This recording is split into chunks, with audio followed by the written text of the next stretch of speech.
Cabdullaahi Xasan Axmed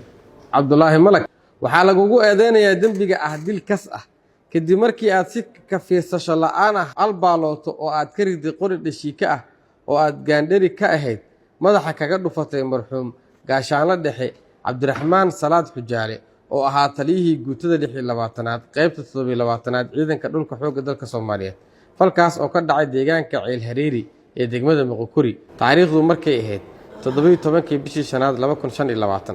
tani kasuma dilin aye kamayga haday qorqor boobaha leesano ay oo iga mataanay tortorkuna ay jiid midii ama kuna ay xilmi didi qafiska saliska iyo qoro kala qaadan way qaadmidi gadaala u soo baxnay xabada barjibisaho cadawga hal ugu timid gadaala u soo baxnay ciidamada dhaawacmay oo baabuurka fuulo tale koox iyo hal askari labada askari baabuurka kor dhaawacan labada askari tale koox saliskiya ka furfuro taliyaha u taagay taliyaha dhinac u qabtay dhinaca askari qabtay lagu in askari kala iga qabtay ambalaasta ay daba saarneed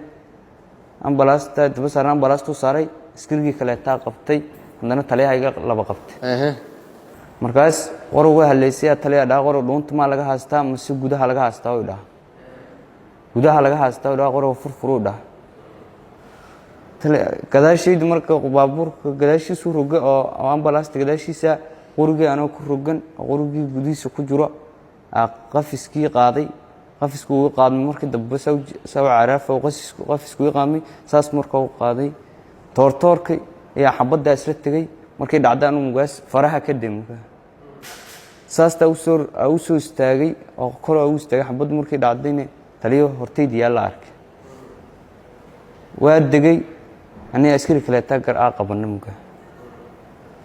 meeshii taliyaha snafta ka baxtay taliyaha baabuurkii xabad oo qoraga fakada xabadiisa la saaray wala la orday anna seekaawo gada ka dambe soo fooltay seekasan uma dilin awoon uma dilin maalin uma dilin inay qalbigeyga kama soo goyn niyadeydana kama soo goyn dil waa jeclay asiga iyo talawnu basaan hoostay taliya staafis qaaska ana gaandhirgiis qaaska maxay ahayd gaandhirgiis qaaska baabuurku oo soo fuulo oo qaaska urida loogu gooy jiray gaariga oo dhashiikaha oo ka dhacay gaariga oo asaga fuul oo saaray miya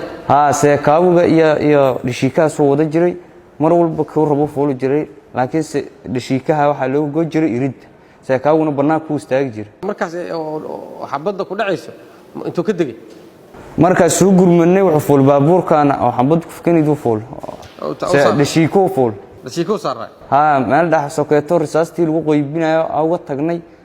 talo unugiyo ciidan kale ku rabnay anana afar askari ay raad shantayna baabuura israacnay seekaawo waa haleesnay mar dhacayna taliyuhu ag joogay suuga iyo saddex baabuuro kaleeto aanu ku jiro waa dagaaltanay xabadii hortayna qayootay markii qayootay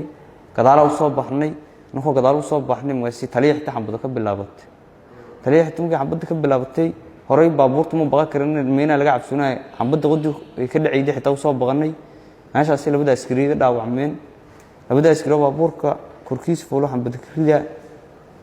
mugaas dhaawacmay taliyaha laga la soo orday nooho hore loo soo qaaday oo cadawga laga la soo carar ka daba keen taliyaha labada askari dhaawacay taliyaha waxaan soo dejiyay dhahay saas muga u dejiyay asuuna uga qabtay labada askari uga qabtay oo qoroga u sheegay haleysay dhahay ana qoro gudiis ku jiro farnayna qoruuso ag maran ma hela markuu xabadu dhacday iyo taliyo hor yaala isha saartay qoriga shika markuu ugu horeyso halaabmay ma dhowr mar way uga mataanay laakiin ugu mataanada waa kala bax dagaalka saas way yeeli waa kala bax waa badan qoro booba waa dhowr marba aduun suug noqday haduu seekaaw noqday haduu shika noqday haduu beekay noqdo qoro booba dhan waa mataanay barees loo qabtay marka aan xabadan dhabarjibistaha ugu bilaabatay barees u qabtay bareestaas markaas ku dagaalay wal uu iga mataanay marka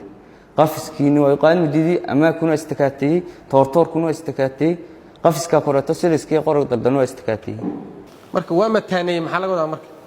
laba xabadood isla qaadana hal mar